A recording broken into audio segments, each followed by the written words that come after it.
Hi everyone, welcome to this latest episode from Brushwood Minis. I hope you're having a great day. Today we're going to be doing the Stormcast Eternal that I've been on about for a little while, so this is cool. First Games Workshop miniature I've painted for a long time. He's assembled, he's primed, he's right here, as you can see. Oh, pull him there we go. A nice Wraithbone prime. This will become apparent when it actually comes to the colour scheme. It's just slightly different to normal. As I said before, I don't play Age of Sigmar, but I have done a lot of research on the varying colour schemes of, I'm still going to call them chapters because I haven't figured that part out in my research, but of the different colours that the Stormcast have. And yeah, I think it's different. I can't seem to find it, but I'm really looking forward to painting him, and I'm looking forward to you guys joining me on this. So let's get to it.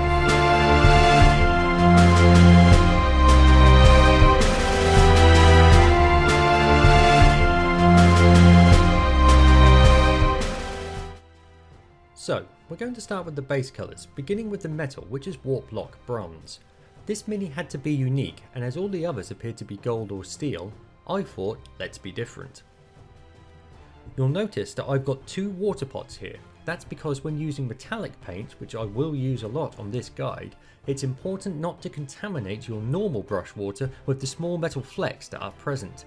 Otherwise, all your subsequent coats may be slightly metallic and ruin your effect. Try not to use straight from the pot, instead use a palette like I am here to control the amount of paint you have on the brush and its viscosity. You can then thin the mix down with some water to improve the flow of the paint too and help you achieve a smoother finish. Now let's get it on the mini. The first coat will be applied to all the metallic areas bar the weapons, such as here on the shoulder pad, the helmet, knee and not forgetting the shield. I'll base all of this in and then I'll be back in a moment. With the first coat done, you can see that it is a bit thin, so we're going to need a second. It's always better to work this way though, as two thin coats gives a much better finish than one thick one, so off I go again with the second coat. With the second coat done, it's now time for the main colour. This is the last time you'll see the palette, I promise. I just wanted to show you how to thin your paints, as it's something we'll be doing throughout this tutorial. The colour we're using is Caliban Green, and always shake your pots well as you just saw me doing. Then take some paint to your palette before mixing in some water until you get a nice smooth flow of paint from your brush. Try not to make it too thin though, as this won't adhere properly at this point. You can see I'll keep adding small amounts of water to paint, testing its flow from the brush before adjusting until I'm happy with the consistency.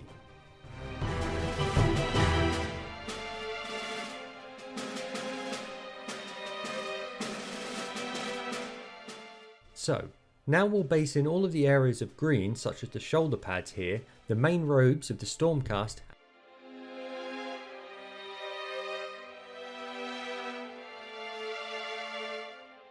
and of course the shield.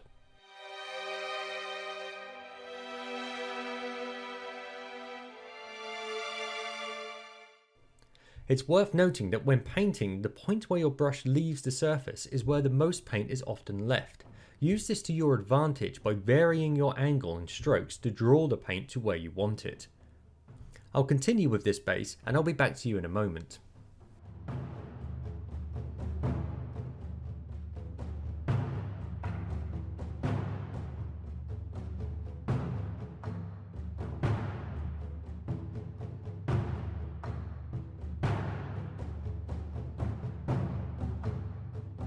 This actually took 3 coats in the end, but as you can see we've got a nice smooth opaque base colour now. Note that if you're following along, I actually make a couple of alterations to the scheme on the fly, so perhaps view to the end of the basing stages before starting to paint. This just shows how much of an organic process painting is, and that you should never be afraid to make mistakes or to alter something that you're not happy with. Here are the alterations I made. I based in the undercloak of the robes in Wraithbone again, as well as the shoulder detail of the hammerhead and lightning bolts.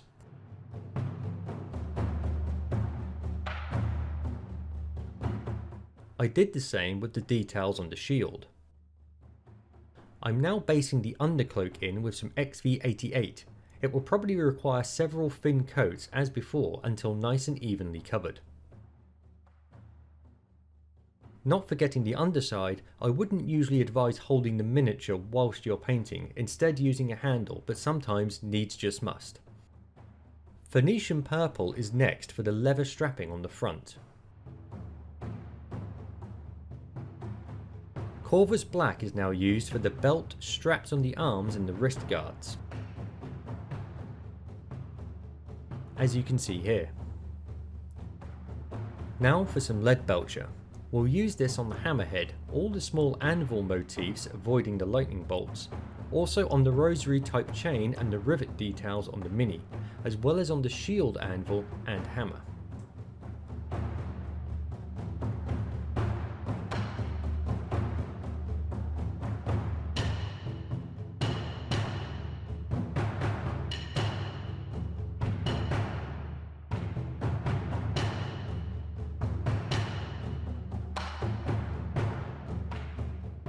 The handle now will be basing that with Screamer Pink.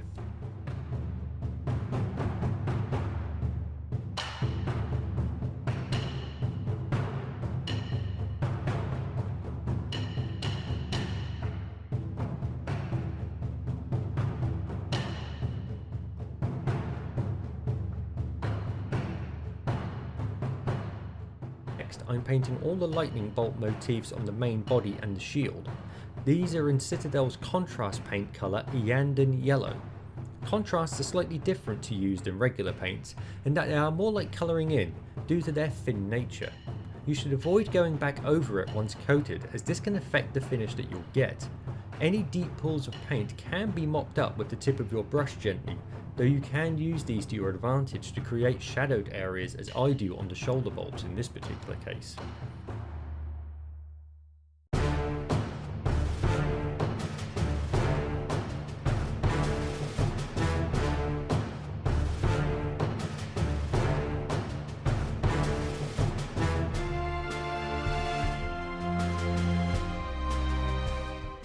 Finally, for the base coat, I used a mix of skeleton horde and contrast medium at a 1:2 mix ratio for the hooded cloak.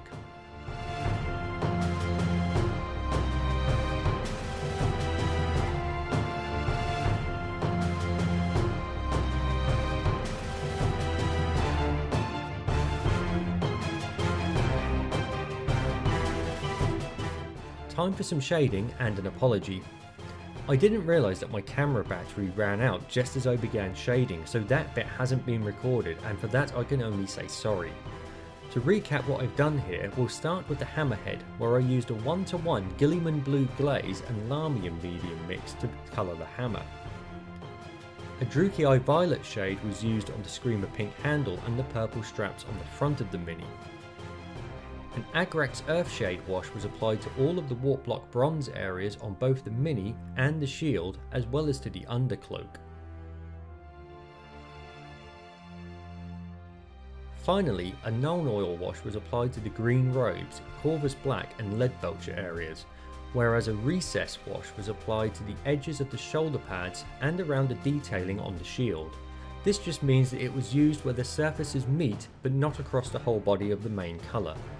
No shade was applied to the hooded robes or to the lightning bolts. Time for some highlights. We begin with a layer of brass scorpion to all of the bronzed areas, being mindful not to paint into the recesses so that we keep that nice dark definition.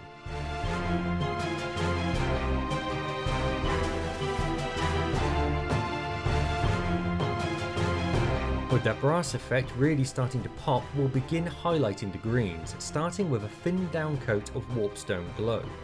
We'll run this over all of the raised surfaces, remembering again that the brush deposits the most paint at the point where it leaves the mini.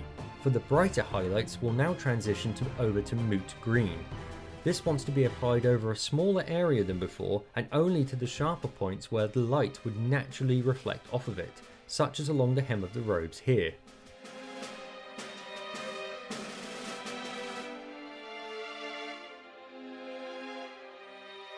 And of course, we're not forgetting the shield.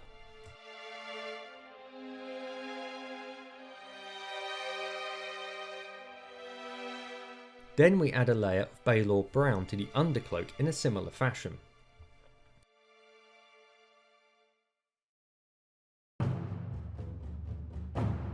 To highlight the hooded robes, we return to the original Wraithbone. This wants to be applied to the raised parts of the robe, leaving the darker recesses.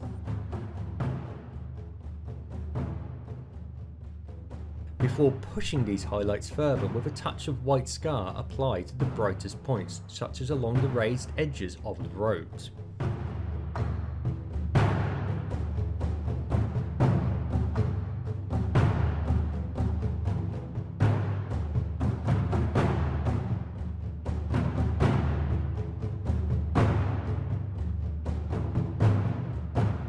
I realised I'd missed the undercloak's edge highlight here, so I'm now adding some Zamesi Desert again to only the brightest edges and points.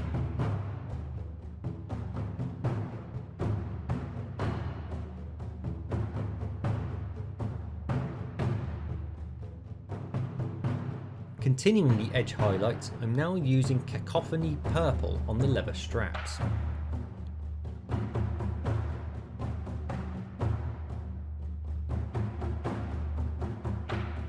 Next, we highlight the armour using Runelord Brass.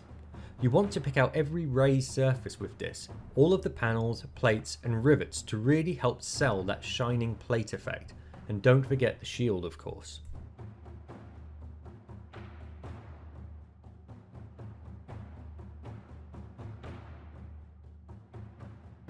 For the Corvus Black areas, we'll be using a single edge highlight in Dawnstone, starting with the belt.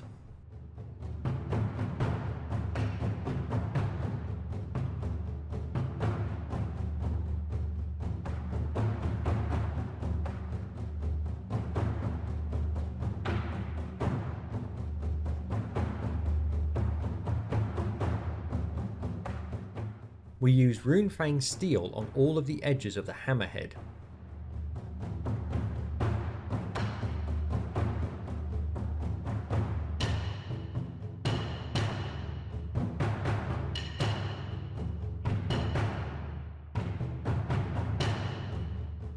Before switching to Stormhost Silver for all of the remaining steel areas like the motifs and hammers on the shoulders and shield.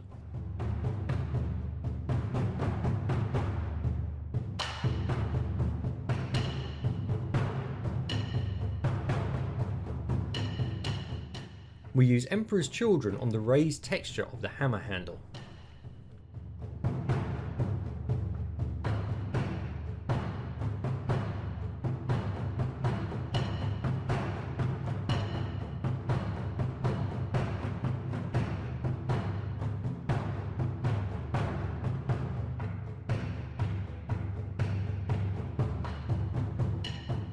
Finally, for the lightning bolts, an edge highlight of Iyanden Yellow, again not forgetting the shield.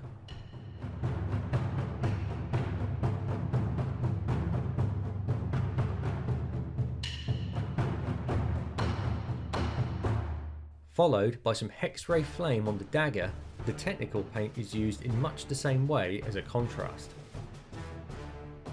Time for some basing. To the slabbed area, I'm going to coat it in Basilicanum Grey, followed by an equal mix of wildwood and contrast medium to the mud areas.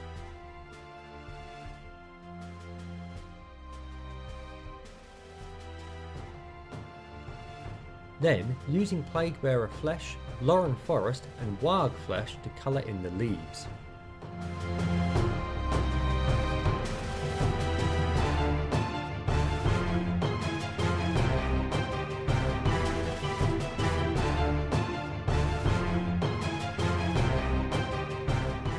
I'm now applying some Nurgling Green to the edges of the leaves.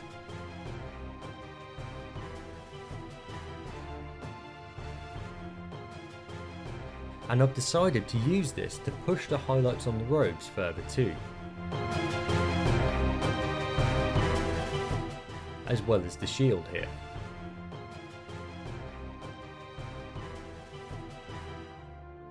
Back to the base, and I then dry brush some Dawnstone over all of the grey slabs.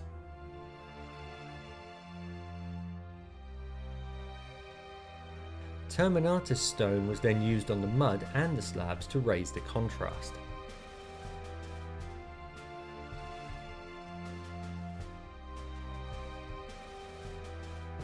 And now, to push that contrast even further, I'm painting the joints of the slabs in with some black Templar.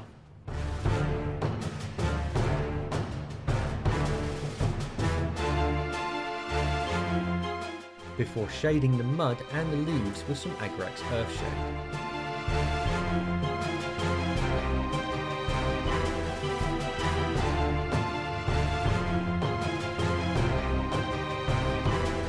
And finally, we're painting the rim of the base in 2 layers of Abaddon Black. And this completes our Stormcast. I hope you enjoyed this alternative scheme for the Stormcast Eternals, as I had a lot of fun coming up with it. If you did, then please remember to tap the like button and subscribe to the channel for more painting guides that will be along in the future, as well as checking out the website. You can also follow me on Instagram and Facebook, the links to which can be found in the description.